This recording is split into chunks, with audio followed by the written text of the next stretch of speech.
नहीं है, बुरी चीज करने के लिए तैयार हैं और हथियार का इस्तेमाल कर रहे हैं तो तुमको करना पड़ेगा।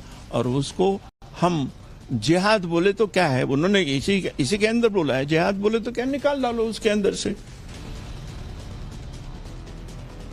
शिवराज पाटिल या तो कंफ्यूज्ड हैं या वो अपने बयान को डिफेंड करने का रास्ता नहीं ढूंढ पा रहे, तो पब्लिक को कंफ्यूज कर रहे हैं।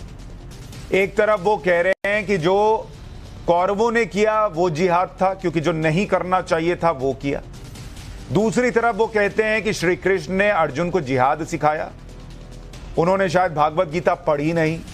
भगवान श्री कृष्ण ने अर्जुन को यह समझाया, उस गीता का सार यही है कि जो कुछ भी है वो सब कुछ तय है, और अगर अधर्म को मिटाना है तो उसके लिए हथियार उठा रहे हो। ये सारी चीजें जो हैं ये ईश्वर की तरफ से तय की गई, और अगर वो हथियार उठा रहे हो तो वो जिहाद नहीं कहलाएगा सर। गलत अगर करना जिहाद है तो अर्जुन को जो श्री कृष्ण सिखा रहे थे वो गलत को खत्म करना सिखा रहे थे, गलत करना नहीं सिखा रहे थे। लेकिन क्यों ये जिहाद को भगवान श्री कृष्ण से जोड़ना मुझे समझ में नहीं आता। ये सोच कहां से आती है? क्योंकि ये वही कांग्रेस पार्टी है जिसने भगवा आतंकवाद की उत्पत्ति की, ये वही कांग्रेस है जिसने कभी राम के अस्तित्व को नकारा और आज भागवत गीता और श्री कृष्ण पर सवाल उठा रही है। पूरी कांग्रेस पार्टी नहीं कही है, लेकिन उनके नेता उठाते हैं तो सवाल कांग्रेस पार्टी से पूछा जाता है।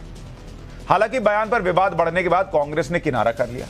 जयराम रमेश ने ट्वीट कर लिखा कि शिवराज पाटिल का बयान अस्वीकार्य है। सवाल है, अगर कांग्रेस को बयान स्वीकार नहीं है तो फिर शिवराज पाटिल पर कार्रवाई क्यों नहीं कर रही है कांग्रेस? क्यों सोनिया गांधी और राहुल गांधी इस पर चुप हैं? क्यों नए अध्यक्ष मल्लिकार्जुन खड़गे इस पर चुप है? निकालें इनको पार्टी से, क्योंकि अगर ये गलत कर रहे हैं तो फिर शिवराज पाटिल के ही अपने डेफिनेशन के हिसाब से उन्होंने जिहाद किया है। वहीं बीजेपी ने कांग्रेस पर हमला बोलते हुए कहा कि तुष्टीकरण की राजनीति के लिए कांग्रेस ने भागवत गीता का अपमान किया। एक बार बीजेपी को भी सुन लीजिए।